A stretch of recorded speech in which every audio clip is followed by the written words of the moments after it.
Dear student, good morning. CMM school Dujana के इस channel पर आपका स्वागत है।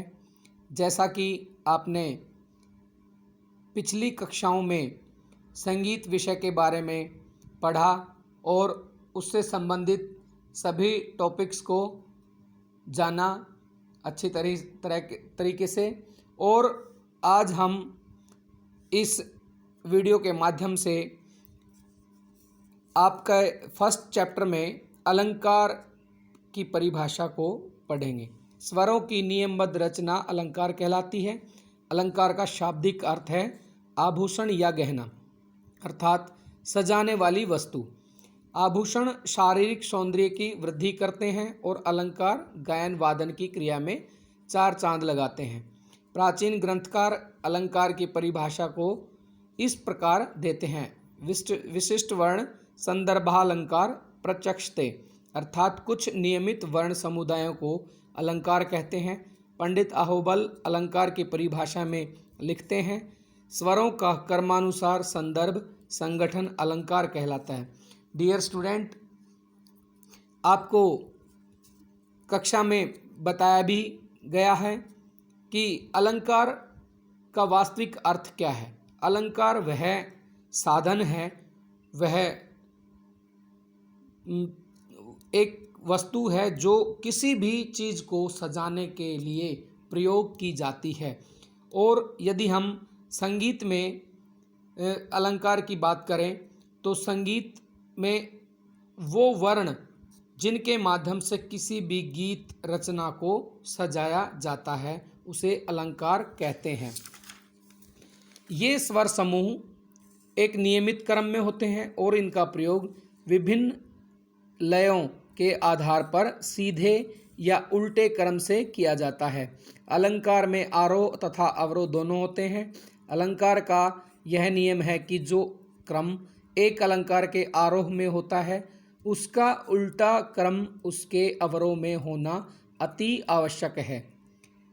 डियर स्टूडेंट, यह अलंकार का विशिष्ट नियम है। जो आरोह की अवस्था में होगा वही उसका विपरीत अवरोह की अवस्था में होगा। अलंकार शुद्ध स्वरों के अतिरिक्त तीव्र कोमल स्वर लगाकर भी बनाए जा सकते हैं, परंतु अलंकार बनाने में यह ध्यान रखना चाहिए कि जिस राग में जो स्वर लगते हैं उन्हीं स्वरों को उस राग के अलंकारों में प्रयुक्त करना चाहिए। अलंकार का दूसरा नाम हम पलटा भी जानते हैं, अर्थात अलंकार को पलटा भी कहते हैं। इसकी कई कड़ियाँ होती हैं जो एक दूसरे से गुथी हुई सी चलती हैं। प्रत्येक अलंकार के आरोह व अवरोह दो वर्ण होते हैं जो एक दूसरे से ठीक उल्टे होते हैं। आरोही वर्ण में अलंकार मध्य सा से तार सा तक जाता है और अवरोही वर्ण में तार सा से मध्य सा तक आता है। अलंकार चार प्रकार के होते हैं। सबसे पहले है सरल अलंकार, दूसरे नंबर पे है अर्ध जटिल अलंकार, तीसरे नंबर पे है जटिल अलंकार, फिर है मेरुखंड अलंकार। डियर स्टूडेंट, ये अलंकार के चार प्रकार हैं। अब आता है अलंकार का महत्व। अलंकार क्यों जरूरी है, इसकी आवश्यकता क्यों पड़ती है। अभिनव राग मंजरी में लिखा है: शशीना रहितेव निशा विलजेव नदी लता विपुस्पेव अविभूषिते कांता गीतिर्लंकारहीना स्यात्।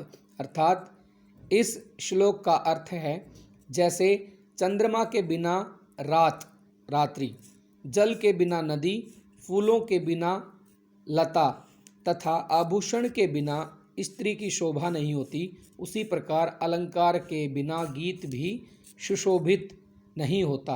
अर्थात गीत सजता नहीं, उसमें कोई सजावट नहीं हो पाती, इसलिए अलंकार बहुत जरूरी है। राग के सौंदर्य में वृद्धि करने वाले अलंकार राग के विस्तार में भी महत्वपूर्ण स्थान रखते हैं। अलंकारों के अभ्यास से स्वर ज्ञान बढ़ता है, लय की जानकारी होती है। अलंकारों के अभ्यास से हमारा कंठ एक तरह से सद जाता है और वादक के हाथ की उंगलियां अपने साज के लिए आलाप और तानों की तैयारी में भी सहायक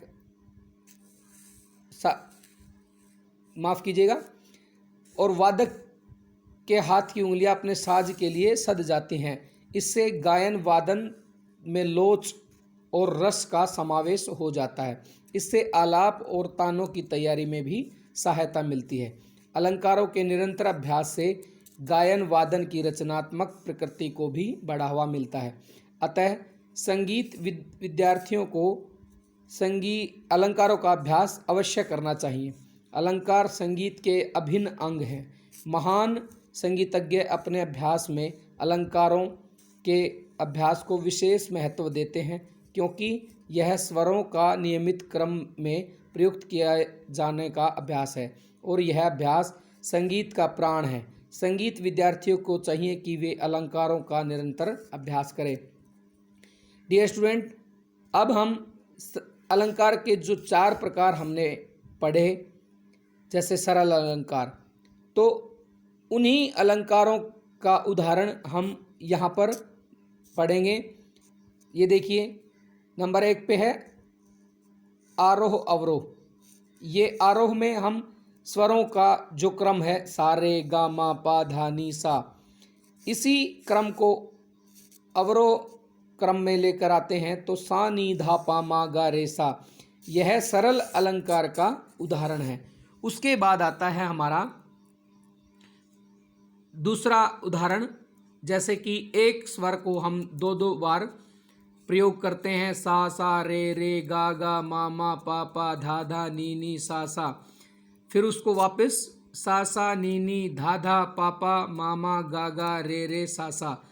इस तरह से हम इन स्वरों को जब किसी भी वाद्य यंत्र पर प्रयोग करते हैं, बजाते हैं, तो हमारा अभ्यास बहुत ही अच्छा हो जाता है, जिसके माध्यम से हम संगीत में एक सौंदर्य की वृद्धि कर पाते हैं, सुंदरता को बढ़ाते हैं।